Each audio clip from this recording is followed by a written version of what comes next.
So ఈ వీడియోలో linear ప్రోగ్రామింగ్లోని duality concept అంటే ఏంటో చూద్దాము.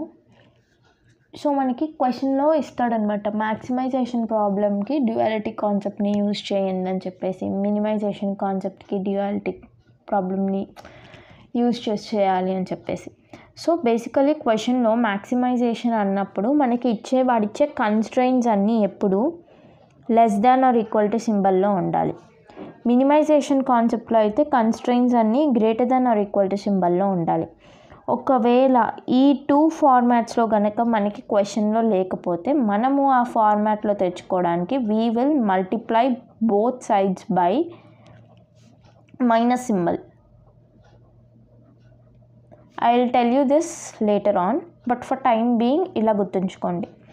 ఇంకొకటి, మనకిచ్చే జెడ్ అనే maximization or minimization function duality concept use చేయగానే ఆన్సర్లో డబ్ల్యూకి చేంజ్ అయిపోతుంది. ఈ 3 పాయింట్స్ గుర్తుంటే మనకి డ్యువాలిటీ కాన్సెప్ట్ అనేది చాలా ఈజీగా అర్థమవుతుంది. Now let's deal with an example. So మనకిచ్చిన క్వశ్చన్ ఏంటి, construct the dual to the given primal. So ఈ పర్టికులర్ పార్ట్ అంతా మన ప్రైమల్ పార్ట్ అనమాట. So maximize Z is equal to 3x1 + 5x2. Subject to constraints మనకి 4 constraints ఇచ్చాడు. So మనం మామూలుగా మనకి మ్యాక్సిమైజేషన్ ప్రాబ్లంలో కన్స్ట్రెయిన్స్ అనేవి ఏ ఫార్మాట్లో ఉండాలని చెప్పాను, క్వశ్చన్లో less than or equal to ఫార్మాట్లో ఉండాలని చెప్పాను. సో ఇక్కడ మనకి ఇచ్చిన 4 కన్స్ట్రెయిన్స్ అన్నీ ఈ ఫార్మాట్లో ఉన్నాయి కాబట్టి there is no need to change any of the constraints. So we can directly proceed to the solution part. So now given ఏమి ఇచ్చాడు, max z is equal to 3x1 + 5x2 ఇది మనకిచ్చింది. ఇందులో 3x1 ఏమో మనం C1 అనుకుందాము, 5x2 ఏమో C2 అనుకున్నాం. C1 C2 ఎందుకు అనుకున్నామంటే అది మన ఇష్టం, ఏదైనా అనుకోవచ్చు, బట్ స్టాండర్డ్ ప్రొసీజర్ ప్రకారం C1 C2 అని తీసుకుందాం. నెక్స్ట్ ఈ పార్ట్ అయిపోయింది. ఇప్పుడేంటి, మనకిచ్చిన కన్స్ట్రెయిన్స్ ఇవి. సో వీటికి మనం డ్యువాలిటీ కాన్సెప్ట్ యూస్ చేసి కన్స్ట్రక్ట్ చేయాలి కదా. సో ఎలా చేస్తాం మనము, so total number of constraints మనకి ఎన్ని ఇచ్చాడు, number of constraints is equal to 4 constraints ఇచ్చాడు మనకి. సో ఇప్పుడు మనం ఏం చేద్దామంటే మ్యాక్సిమైజ్, ఇక్కడ నుండి మనం డ్యూయల్ని కన్స్ట్రక్ట్ చేస్తున్నాం. సో మ్యాక్సిమైజ్ డ్యూయల్ని కన్స్ట్రక్ట్ చేసేటప్పుడు జెడ్ ఏమైపోతుంది, డబ్ల్యూకి చేంజ్ అయిపోతుంది. డబ్ల్యూ ఈజ్ ఈక్వల్ టు మనకి ఎన్ని కన్స్ట్రెయిన్స్ ఉంటే మనకు అన్ని డబ్ల్యూస్ వస్తాయి. So W1, W2,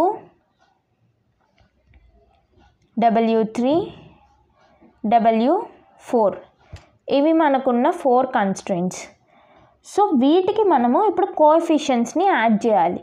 so coefficients అనేవి మనం ఎలా యాడ్ చేస్తాం, మనకిచ్చిన 4 కన్స్ట్రెయిన్స్ యొక్క కాన్స్టెంట్ వాల్యూస్ అంటే 50, 35, 10, 20ని ప్రతి ఒక్క డబ్ల్యూకి కోఎఫిషియెంట్గా యాడ్ చేస్తాం. అప్పుడు ఏమవుతుంది, 50 W1 ప్లస్ నెక్స్ట్ కాన్స్టెంట్ ఏంటి 35 W2 plus 10 W3 plus 20 W4. ఇక్కడతో ఈ పార్ట్ అయితే అయిపోయింది. ఇప్పుడు మనం ఏం చేయాలంటే సబ్జెక్టు రాసి మనం డ్యూయల్ కన్స్ట్రెయిన్స్ అనేది రాయాలి కదా. అవి ఎలా రాస్తాము, సో సబ్జెక్టు, సో మనకి ఇచ్చిన పర్టికులర్ కన్స్ట్రెయిన్స్ అనేవి నేను ఇక్కడ రాస్తున్నాను రిఫరెన్స్కి. 2x1 + 6x2 less than or equal to 50 ఒకటి, 3x1 + 2x2 less than or equal to 35 ఒకటి, 5x1 - 3x2 less than or equal to 10 ఒకటి, and x2 less than or equal to 20. So z is equal to ఏమి ఇచ్చాడు మనకి క్వశ్చన్లో, 3x1 + 5x2. So ఇప్పుడు మనం వీటికి కన్స్ట్రెయిన్స్ని రాయాలి. కన్స్ట్రెయిన్స్ ఎలా రాస్తామంటే మనం క్వశ్చన్లో C1 C2 అనుకున్నాం. మనకి C1 ఏంటిది, C2 ఏంటి, C1 ఏమో 3x1, C2 ఏమో 5x2 వచ్చింది. సో ఇప్పుడు మనం వీటికి కన్స్ట్రెయిన్స్ ఎలా రాస్తామంటే కోఎఫిషియెంట్స్ ఆఫ్ x1 ఉన్నవన్నీ ఒక కన్స్ట్రెయింట్, కోఎఫిషియన్స్ ఆఫ్ x2 ఉన్నవన్నీ ఒక కన్స్ట్రెంట్గా తీసుకొని రాస్తాం. అంటే లైక్ ఇక్కడ అంటే మనకి C1 C2 ఉంది కాబట్టి మనకి 2 కన్స్ట్రెంట్స్ వస్తున్నాయి. అదే C1 C2 C3 ఉంటే 3 కన్స్ట్రెంట్స్ వస్తాయి. It depends upon number of the C1 and C2 we are having here. So ఈ క్వశ్చన్లో అయితే C1 అండ్ C2 అనేవి రెండే ఉన్నాయి కాబట్టి ఫస్ట్ కన్స్ట్రెంట్లో మనకి x1కి సంబంధించినవన్నీ వస్తాయి. సెకండ్ కన్స్ట్రెంట్లో x2కి సంబంధించినవన్నీ వస్తాయి. అవి ఎలా రాస్తాము? మనకి క్వశ్చన్లో 4 కన్స్ట్రెంట్స్ ఇచ్చాడు. సో వీటిలో x1 కోఎఫిషియన్స్ ఉన్నవన్నీ మనం కన్సిడర్ చేస్తాం ఒకదానికి, ఇంకో దానికేమో x2 కోఎఫిషియన్స్ ఉన్నవన్నీ కన్సిడర్ చేస్తాం. So I will show you. So we'll get 2w1 next plus 3w2 next 5w1. ఇంకంతే కదా మనకి x1 ఉన్నవి. ఈ పార్ట్ అయిపోయింది. సో మ్యాక్సిమైజేషన్ ప్రాబ్లం యూజ్ చేసేటప్పుడు ఆన్సర్లో మనకి greater than or equal to symbol వస్తుంది. ఇప్పుడు దీన్ని దేనికి ఈక్వల్ చేస్తాము? ఇందులోని x1 కోఎఫిషియంట్కి ఈక్వల్ చేస్తాం, అంటే 3కి ఈక్వల్ చేస్తాం. ఇది అయిపోయింది. ఇప్పుడు C2కి రాయాలి కదా మనము. సో x2 కోఎఫిషియన్స్ అన్నీ తీసుకుంటాం. 6w1 ప్లస్ ఇక్కడికి వచ్చేసి 2w2 ప్లస్ ఇక్కడ మైనస్ 3w3 ఇక్కడికి వచ్చేసి ఏంటి plus w4 greater than or equal to coefficient ఏంటి 5. సో ఇది మనకు వచ్చే constraint value. So conditions whereas w1 w2 w3 w4 greater than or equal to 0. అంతే. This is how we write maximization problem with duality steps. So I'll show you with the help of another example so that this concept will be clear for you all. So ఇది మనకిచ్చిన question. So మనకిచ్చిన క్వశ్చన్లో మనకి maximize z is equal to 3x1 plus 17x2 plus 9x3 అని ఇచ్చాడు. Fine.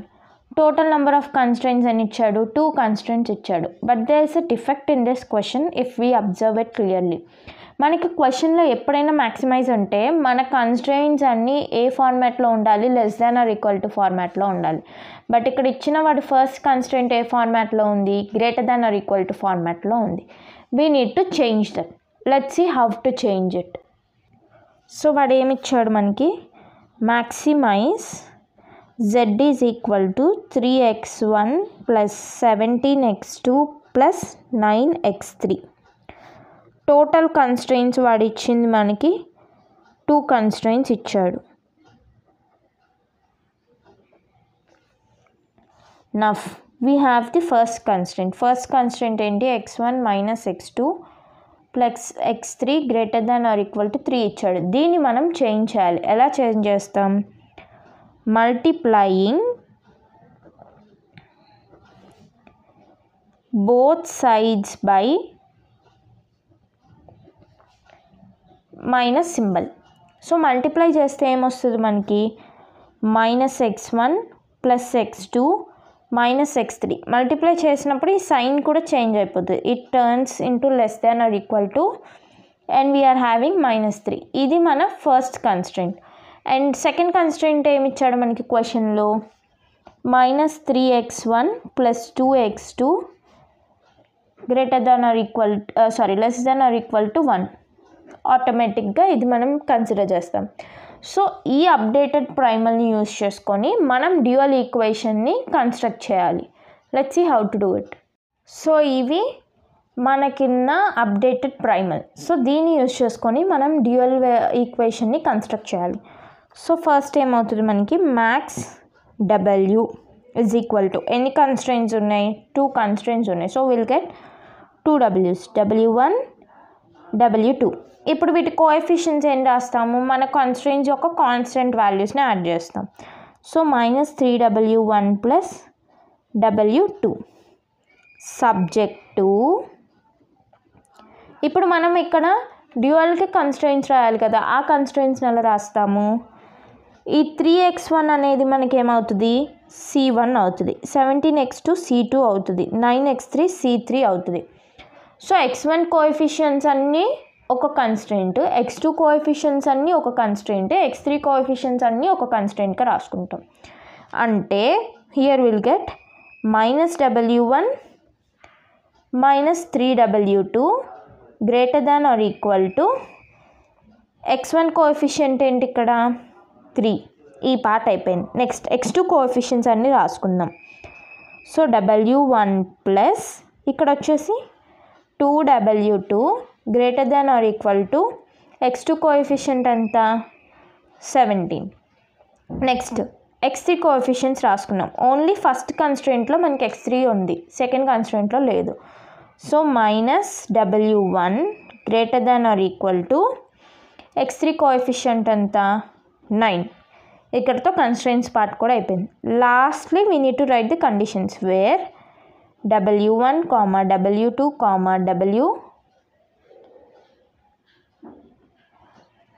where w1, w2 greater than or equal to 0. మనకి ఎన్ని w1, w2లు అయితే ఉన్నాయో ఫస్ట్ మనకి ఎన్ని కన్స్ట్రెయింట్స్ అయితే ఉంటాయో అన్ని కండిషన్సే ఇక్కడ వస్తాయి.